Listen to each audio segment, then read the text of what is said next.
Cringey disclaimer. இந்த video record பண்ணி முடிச்ச அப்புறமா தான் இந்த வாய்ஸை நான் ரெக்கார்ட் பண்றேன். இந்த வீடியோக்கு நடுவில் ஒரு பயங்கரமான கிரிஞ்சி இருக்கு. அதை வார்ன் பண்ண ஒரு துருப்பு சீட்டா இந்த டெக்ஸ்ட்டை நான் டிஸ்ப்ளே பண்றேன். கேர்ஃபுல்லா இருங்க. டேய், யாரா அவன் செல்லத்தை ஊமன்னு சொன்னது? அதானே, யாரா அது ஊமன்னு சொன்னது? நான் தான் அந்த பையன், நானும் தான் சொன்னேன். யாருக்குங்க தெரியும்? போஸ்டர்ஸ் வரப்பெல்லாம் ரொம்ப கிளீனாக இருந்தது. ரெட்ரோ வீடியோ ரிலீஸ் பண்ணாங்கல்ல, அங்கே அந்த வீடியோவில் ஏகப்பட்ட சவுண்ட்ஸ் மிக்ஸ்டாக இருந்தாலும், சவுண்ட்ஸ்னால் நான் என்ன சொல்கிறேன், அழுகை, கோவம், சந்தோஷம், கதறல், நக்கலான சிரிப்பு, லவ், இதெல்லாமே இந்த எமோஷன்ஸ் எல்லாம் மிக்ஸ்டாக இருந்தாலும் சனாவோட பிஜிஎம் ஹீரோயின் வர அந்த ஃப்ரேமில் வரும்போது நல்லா சோல் ஸ்டிரிங்காக இருக்கும். ஈவன் ரீசெண்டாக ரிலீஸ் ஆன கண்ணாடி பூவை கூட செம்மையான ரெஸ்பான்ஸ் ஆடியன்ஸ் கிட்ட இருந்து கிடைச்சிருக்கு. இன்ஃபேக்ட் நீங்கள் அந்த சோஷியல் மீடியா அந்த ட்விட்டர் சைடு போனீங்கன்னு வச்சுக்கோங்களேன், ஹேஷ்டாக் கண்ணாடி பூவேன்னு போட்டு ஏகப்பட்ட போஸ்டர்ஸ் எடிட்டர்ஸ் டிசைன் பண்ணிகிட்டே இருக்காங்க. பெய்டு கேம்பெயின் பண்ணால் கூட சத்தியமாக இந்த மாதிரி ஒரு லவ் கிடைக்காது. எங்கேயோ அந்த பாட்டு நிறைய பேரோட இதயத்தை டச் பண்ணியிருக்கு. அதனால தான் இவ்வளோ போஸ்டர்ஸ், இந்த டிசைன் எல்லாம் லவ்வா டேகா இங்கே சோஷியல் மீடியாவில் வந்துட்டு இருக்கு. இப்படி இருக்கும்போது அந்த பிஜிஎம்க்கும் நல்ல ரெஸ்பான்ஸ் கிடைச்சிது. ஸோ அந்த பிஜிஎம் வீடியோவில் வர அந்த ஃப்ரேமில் ஏன் இவர் மட்டும் பேசுகிறாரு, ஏன் ஹீரோயின் மேம் ரொம்ப சைலண்ட்டாக இருக்காங்க, ஒருவேளை அந்த கேரக்டருக்கு வாய் பேச வராதோ ஊமையோ அப்படின்னு நான் நினச்சது ஒன்றும் தப்பு இல்லையே. நிறைய பேருக்கு அந்த மாதிரி ஒரு பாயிண்டில் தோணி இருக்கலாம். பட் அதெல்லாம் ஒன்றும் கிடையாதுன்னு இப்போ ரீசெண்டாக ரிலீஸ் பண்ண ரெட்ரோ காமிக்ஸில் ப்ரூவ் பண்ணியிருக்காங்க. நீங்கள் அந்த காமிக் படிச்சிருந்தா தெரியும். மேபி நான் ரொம்ப ஷார்ட் அண்ட் சிம்பிளாக சொல்ல ட்ரை பண்ணுறேன். வாய்ஸ் ஓவர் கொடுத்து பேச ட்ரை பண்ணலாம். காமிக் வாய்ஸ் ஓவரை ட்ரை பண்ணலாம். ரெட்ரோ காமிக்ஸில் வந்த எபிசோட் 5 டீமுக்குள்ளே நடந்த கான்வர்சேஷனை காமிக்கில் ஜாலியாக ப்ரெசென்ட் பண்ணியிருக்காங்க. அங்கேயே கை காட்டுறாரு. யார் சார் நம்ம படத்தோட ஹீரோயின்ல கேர்ள் நெக்ஸ்ட் டோர் லுக்கியா, செம்ம பெர்ஃபார்மர். That's the combo. என் தலைவி பூஜா வந்தா எப்படி இருக்கும்? கடவுள் இருக்கான் குமார், அப்படியே இருக்காங்களே. She is the one for the one. Performance எல்லாம் சாலிடா பண்ணிருவீங்க. இந்த தமிழ் தான் தண்ணி குடிக்க போறேன்னு சொல்லிட்டு தலைவன் எங்க என்ன பண்ணிட்டு இருக்கான் தலைவி கூட? பரிசுத்த காதல். ட்ரைனிங் டீம் கூட நடந்த கான்வர்சேஷனுக்கான காமிக் இது. இட்ஸ் நாட் லா, இட்ஸ் ரா. எல்லாமே ஒன்று தானே சார்? பாருங்க, செல்லத்துக்கு ஒன்றுமே தெரியல. இப்போதான் ஃபர்ஸ்ட் டைம் தமிழில் ஸ்க்ராட்சில் இருந்து ஈன்னு கற்றுக்கிட்டு அதர் ரீஜனல் லாங்குவேஜ் இந்த தமிழில் அவங்க ஓன் வாய்ஸ் கொடுத்து டப் பண்ண ட்ரை பண்ணிட்டே இருக்காங்க. அப்போ இது வரைக்கும் நம்ம வீடியோவில் அவங்க பார்த்ததை வச்சு அவங்க ஊமெல்லாம் சொல்லிட முடியாது.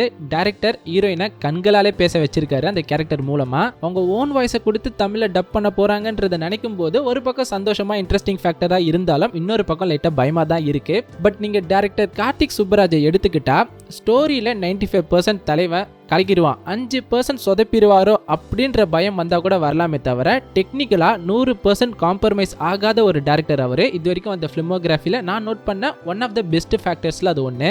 அதனால எனக்கு இந்த வாய்ஸ் கண்டிப்பாக ஒர்க் அவுட் ஆகும், படத்தில் நல்லா தான் வரும்ன்றதுல ஒரு நல்ல கான்ஃபிடன்ஸ் இருக்கு.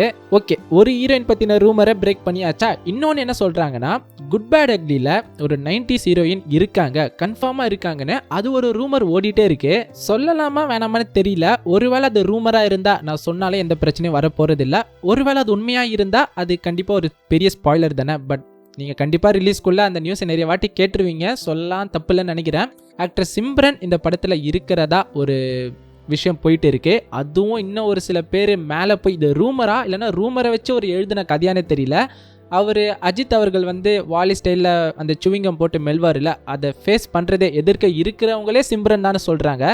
சீரியஸாக அந்த கிரியேட்டிவிட்டி நினச்சி பார்த்தா வாவ், ஒரு பிளாஸ்ட் ஃபேக்டராக தான் இருக்குது. நினச்சி பாருங்கள், அந்த சீன் எவ்வளோ வருடங்கள் முன்னாடி ஒரு நல்ல ஒரு வில்லத்தனமான படத்தில் கிரியேட் பண்ணது.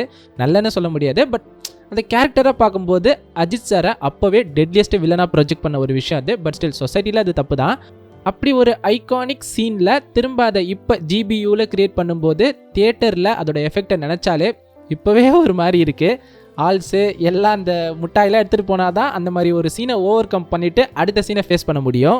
ஸோ அது ஒரு ரூமர் தான். பட் அதை 95-99% நம்ப முடியலனாலும் 1% இருக்குமோ அப்படின்ற ஒரு தாட் போகுது, யோசிக்க தோணுது. பிகாஸ் ஆதிக்கோட படங்களில் சிம்ரன் மேம் முன்னாடி அப்பியர் ஆகியிருக்காங்க. ஒரு நல்ல ரேப்பப் இருக்கும். மேபி அஜித் சாருக்கான ஃபேன் பாய் மூமெண்ட்டாக இந்த சீனை கூட புல் ஆஃப் பண்ணியிருக்கலாம். இல்லைனா இது கம்ப்ளீட்டாக பேஸ்லெஸ் நியூஸ் ஒரு ரூமராக இருக்கவும் சான்ஸ் இருக்குது. வெயிட் பண்ணி பார்ப்போம். பட் அந்த மாதிரி ஒரு இமேஜினேஷன் கிரியேட்டிவ் சீன் இருந்தால் உங்களோட ரியாக்ஷன் எப்படி இருக்குன்னு மறக்காம கமெண்ட் செக்ஷனில் சொல்லுங்கள். நிறைய கட்டுக்கடங்காத கட்டுக்கதைகள், எதை நம்புறதுன்னே தெரியல. அந்த சீன் முடிஞ்சோடனே ஒரு வாய்ஸ் வரும்ல, கேக்கே, அந்த வாய்ஸே எஸ்ஜே சூர்யா சாரோட வாய்ஸாம்.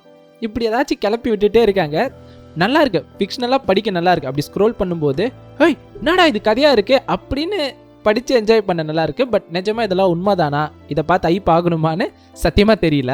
இப்போ குறை விட்டுருவோம், படம் ரிலீஸ் ஆகட்டும். இப்போ என்ன டேட்டு, மார்ச் 13 அடுத்த மாதம் ஏப்ரல் 13 அன்றைக்கி இந்நேரம் ஜிபியு எப்படி பிளாக் பஸ்டர் ஆகிட்டு இருக்குது, இல்லைனா என்ன மாதிரி நல்லா தான் போகும், ரொம்ப யோசிக்க வேணாம். பட் அன்றைக்கி அதே ஏப்ரல் 10 ரிலீஸ் ஆகும்னு சொன்ன இட்லி கடை வருமானு தெரியல. இப்போ வரைக்கும் 100% ரிலீஸ் ஆகும்ன்ற மாதிரி தான் சொல்கிறாங்க. பட் என்ன நடக்க போகுது தெரியல.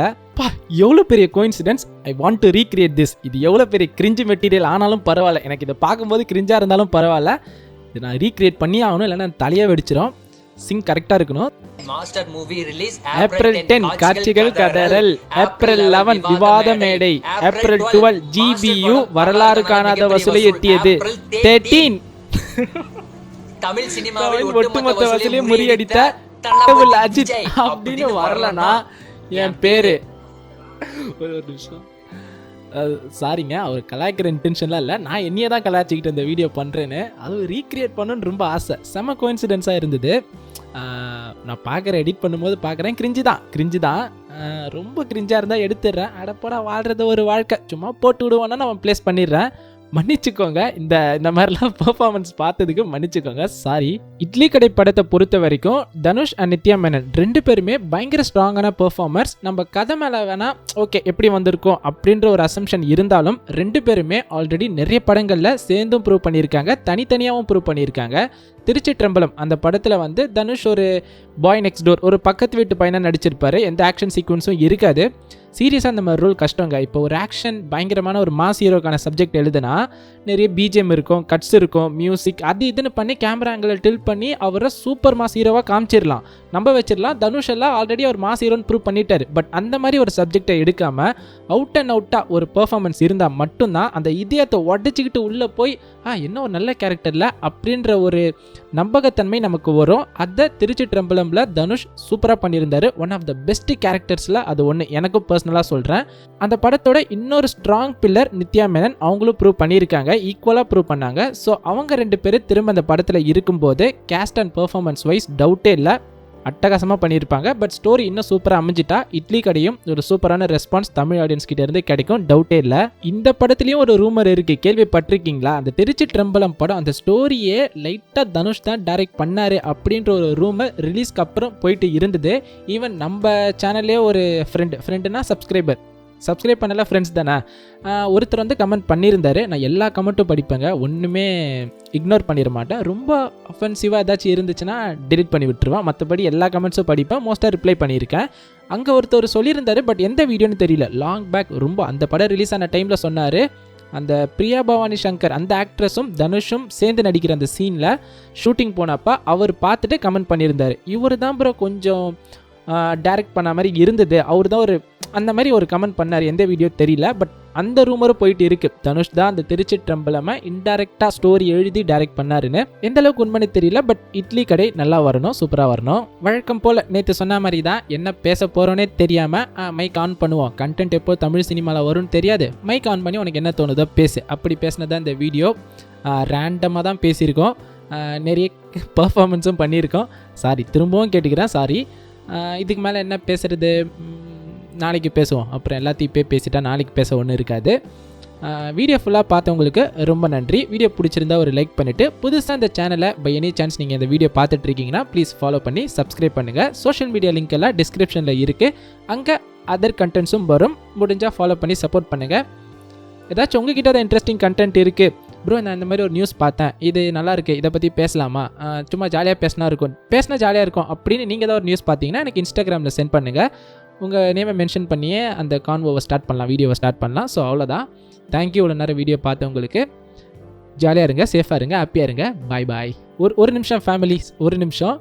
நம்ம கமெண்ட் படிக்கிறோன்னு சொன்னோம், பல மாதங்களாக அந்த ஆலன் வேக்கு நம்ம ஒரு சீரியஸ் எடுத்தோம், அதை ஃபாலோ பண்ணுற 2-3 பேர் இருக்காங்க. ஒருத்தர் பல மாதங்களாக கமெண்ட் பண்ணிட்டு இருக்காரு. ரொம்ப சாரி, நான் அந்த வீடியோ வரும், கண்டிப்பாக வரும். வடச்சென்னை 2 வரத்துக்குள்ளே கண்டிப்பாக வந்துடும், சும்மா கிண்டல் பண்ணல, நான் பண்ணி கண்டிப்பாக போடுறேன். தேங்க்யூ, நேற்று வீடியோ பார்த்து சப்போர்ட் பண்ண எல்லாருக்கும் ரொம்ப தேங்க்ஸ். உங்கள் தாட்ஸை கமெண்ட் செக்ஷனில் சொல்லிட்டு போங்க, இல்லைனா தனியாக பேசிகிட்டு இருக்க மாதிரி இருக்குது. ஸோ உங்கள் ஒப்பீனியனை கமெண்ட் செக்ஷனில் சொல்லுங்கள். இப்போ நிஜமாலே பாய். திருப்பதியில லட்டுக்கு பதிலா ஜிலேபிய விட்டார்னு விட்டியடா ஒரு பீலா.